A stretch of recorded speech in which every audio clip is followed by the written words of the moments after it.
Hi viewers, welcome to our channel. ప్రస్తుతం మనతో పాటు దాము బాలాజీ గారు సీనియర్ జర్నలిస్ట్ ఉన్నారు. వారితో ఒకసారి మాట్లాడదాం. సార్ నమస్కారం.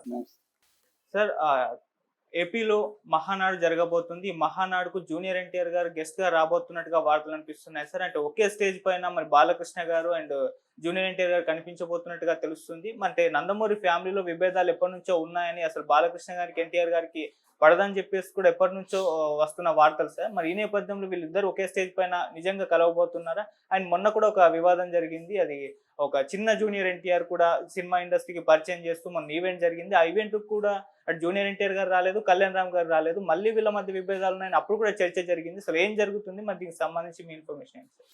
ముందుగా మనం నందమూరి ఫ్యామిలీలో గొడవల గురించి ముందుగా మాట్లాడుకుందాం.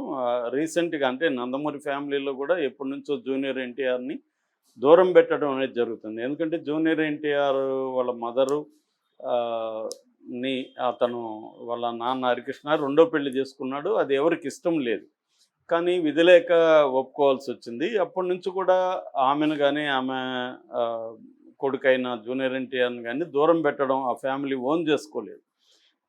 ఎందుకంటే పెద్ద ఎన్టీఆర్ లక్ష్మీపార్వతిని పెళ్లి చేసుకుంటేనే వాళ్ళెవరు కూడా ఓన్ చేసుకోలేదు. అట్లాంటిది హరికృష్ణ రెండో భార్యని వాళ్ళ బాబుని ఎందుకు ఓన్ చేసుకుంటారు? అలాగా వాళ్ళు దూరం పెట్టుకుంటూ వచ్చారు. అయితే చంద్రబాబు కి అవసరం జూనియర్ ఎన్టీఆర్ ఏర్పడింది. అప్పటికి ఇంకా లోకేష్ రంగంలోకి రాలేదు. చంద్రబాబుకి ఒక కరిస్మాటిక్ పర్సన్ కావాల్సి వచ్చింది.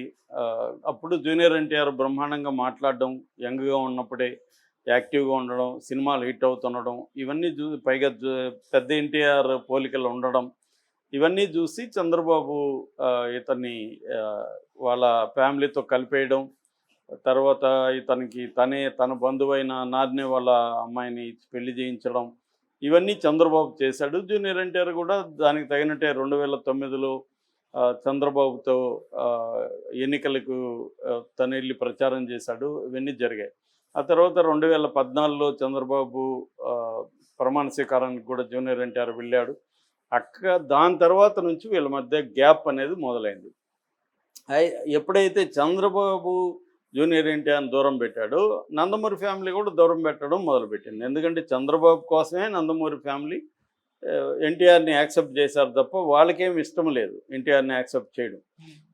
కానీ చంద్రబాబు దూరం పెట్టగానే మళ్ళీ ఆటోమేటిక్గా వీళ్ళందరూ దూరం పెట్టారు. అప్పటికి జూనియర్ ఎన్టీఆర్ మ్యాక్సిమం బాలకృష్ణతో క్లోజ్గా ఉండడానికి ట్రై చేయడం, బాలకృష్ణ కూడా కొంతవరకు ప్రోగానే జూనియర్ ఎన్టీఆర్ పట్ల ఉన్నాడు. అయితే అది రాను ఏమైపోయిందంటే బాలకృష్ణ కూతుర్ని లోకేష్కి ఇవ్వడం, బాలకృష్ణ అనివార్యంగా చంద్రబాబుతో క్లోజ్గా ఉండాల్సి రావడం, దాంతో జూనియర్ ఎన్టీఆర్కి బాలకృష్ణకి మధ్య కూడా గ్యాప్ అనేది పెరిగింది. ఆ తర్వాత ఏమైంది, దీన్ని వైసీపీ ఈ నందమూరి ఫ్యామిలీలో ఉండే క్రైసిస్ని వైసీపీ ఉపయోగించుకోవడానికి ట్రై చేసింది. సో ఉపయోగించుకోవడానికి వైసీపీ ఏం చేసిందంటే జూనియర్ ఎన్టీఆర్ని వాడుకోవడం మొదలుపెట్టింది. ఇతని కటౌట్లు పెట్టడం, ఇతని ఫ్లెక్సీలు పెట్టడం, జూనియర్ ఎన్టీఆర్ జిందాబాద్ అనడం, చంద్రబాబు కానీ లోకేష్ ఎక్కడన్నా పబ్లిక్ మీటింగ్కి వెళ్తే ఒక బ్యాచ్ వచ్చి జూనియర్ ఎన్టీఆర్ మళ్ళీ రాజకీయాల్లోకి రావాలి, సీఎం జూనియర్ ఎన్టీఆర్ని అరవడం, ఇవన్నీ వీటి వెనక ఒకటేమో జూనియర్ ఎన్టీఆర్ ఫ్యాన్స్ కూడా ఉన్నారు, రెండవదేమో వైసీపీ కూడా దీన్ని బలంగా వాడుకోవడం మొదలుపెట్టింది. అట్లాగే జూనియర్ ఎన్టీఆర్కి క్లోజ్గా ఉన్న వల్లభనేని వంశీ కానీ కొడాలి నాని కానీ యాంటీగా అయిపోయి వీళ్ళ ఫ్యామిలీ మీద చంద్రబాబు పర్సనల్గా చంద్రబాబు ఫ్యామిలీ మీద బోనస్ మీద అటాక్ చేస్తున్నప్పుడు కూడా జూనియర్ ఎన్టీఆర్ బలంగా దాన్ని ఎప్పుడూ కూడా ఖండించలేదు.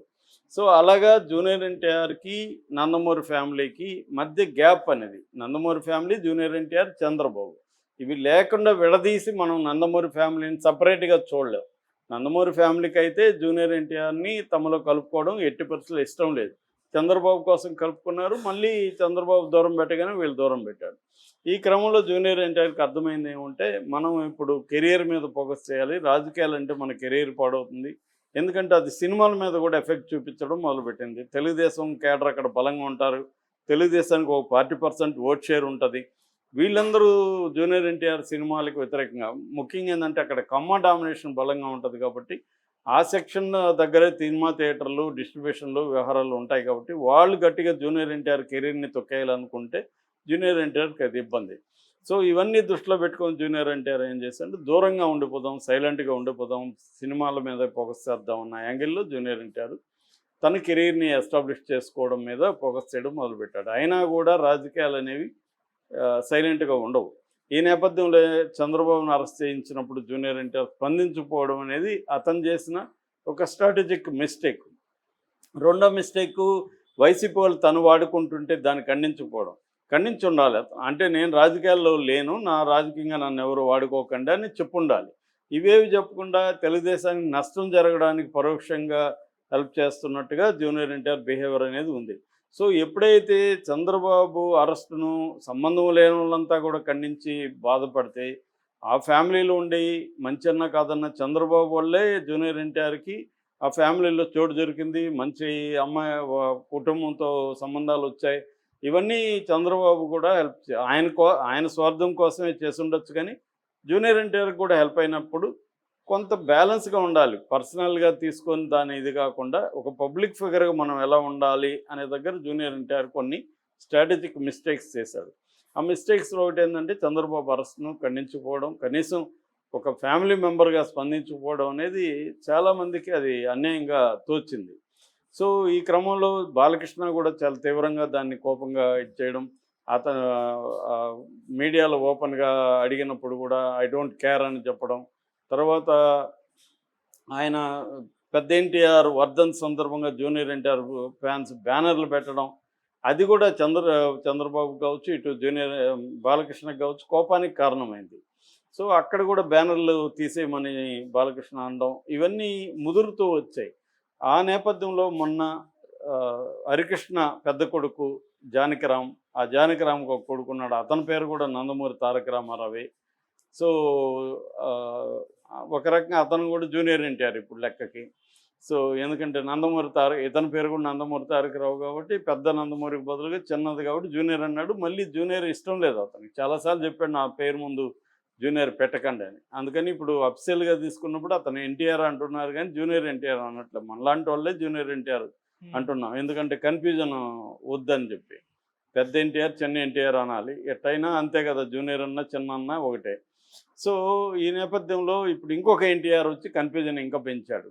అతనేం పేరు మార్చుకోవట్లా, అతను కూడా నందమూరి తారక రామారావు ఉన్నారు. అతని ఓపెనింగ్ సినిమా నిజానికి కొంతకాలం ముందు ఇటు కళ్యాణ్ రామ్ కానీ ఇటు జూనియర్ ఎన్టీఆర్ ఇద్దరు కూడా ఈ అబ్బాయికి బెస్ట్ విషెస్ తెలుపుతూ పోస్టులు పెట్టారు, కెరీర్ బాగుండాలి అవన్నీ కూడా కోరుకున్నారు. కానీ ఓపెనింగ్కి మరి వాళ్ళు పిలవలేదా, వీళ్ళు దూరంగా ఉన్నారా ప్లాన్డ్గా అనేది అర్థం కాలేదు. కానీ జూనియర్ ఎన్టీఆర్ ఏమో విదేశంలో ఉన్నాడు, కళ్యాణ్ రామ్ ఎక్కడ ఉన్నాడు తెలియదు, ఇద్దరు రాలేదు. సరే రాక ఫిజికల్గా రావడానికి ఇబ్బందులు అనుకుంటే ట్వీట్లు కూడా ఎందుకు చేయలేదు, అబ్బాయి కెరీర్ బాగుండాలని ఫోటో చేయలేదు. మరి జూనియర్ ఎన్టీఆర్ కళ్యాణ్ రాము అయితే ఒకటిగా ఉంటున్నారు ప్రతి విషయంలో. కళ్యాణ్ రామ్ సొంత అన్న కొడుకు అబ్బాయి, మరి ఎందుకు దూరంగా పెట్టారు అంటే మిగతా అంతా ఫ్యామిలీ అతను ఓన్ చేసుకొని అతన్ని, రెండోది ఏంటంటే ఆ చౌదరి కూడా చంద్రబాబు వైపు ఉంటాడు, మిగతా ఫ్యామిలీ వైపు ఉంటాడు కాబట్టి అతని డైరెక్షన్లో ఈ సినిమా వస్తుంది కాబట్టి మనం దూరంగా ఉండాలనుకున్నారా, లేకపోతే ఫ్యామిలీ వాళ్ళు వీళ్ళని దూరంగా పెట్టారా అనేది ఇప్పుడు పెద్ద చర్చ. అంటే ఒక మెగా ఫ్యామిలీ అల్లు ఫ్యామిలీకి మధ్య ఎలాంటి గొడవలు ఉన్నాయో నందమూరి ఫ్యామిలీలో కూడా ఇటువంటి ప్రాబ్లమ్స్ ఉన్నాయి, ముఖ్యంగా జూనియర్ ఎన్టీఆర్తో. సో ఈ నేపథ్యంలో ఇప్పుడు నిన్నటి నుంచి ఒక వార్త వైరల్ అవుతుంది, అదేంటంటే మహానాడికి జూనియర్ ఎన్టీఆర్ని పిలుస్తారని. నిజానికి చంద్రబాబుకి జూనియర్ ఎన్టీఆర్ని కంప్లీట్గా దూరం చేసుకోవాలని లేదు, కాకపోతే ఏంటంటే తన ఫోల్డ్లో ఉండాలి. బాలకృష్ణ తన ఫోల్డ్లో ఉన్నాడు, తను చెప్పినట్టు బాలకృష్ణ వింటాడు. జూనియర్ ఎన్టీఆర్కి ఆ ఇది లేదు, చంద్రబాబు చెప్పినట్టు విని లోకేష్కి లోకేష్ని యాక్సెప్ట్ చేసి సీఎంగా వాళ్ళ కంట్రోల్లో ఉంటే జూనియర్ ఎన్టీఆర్ని ఓన్ చేసుకోవడానికి వాళ్ళకి ఇబ్బంది లేదు. కానీ లోకేష్కి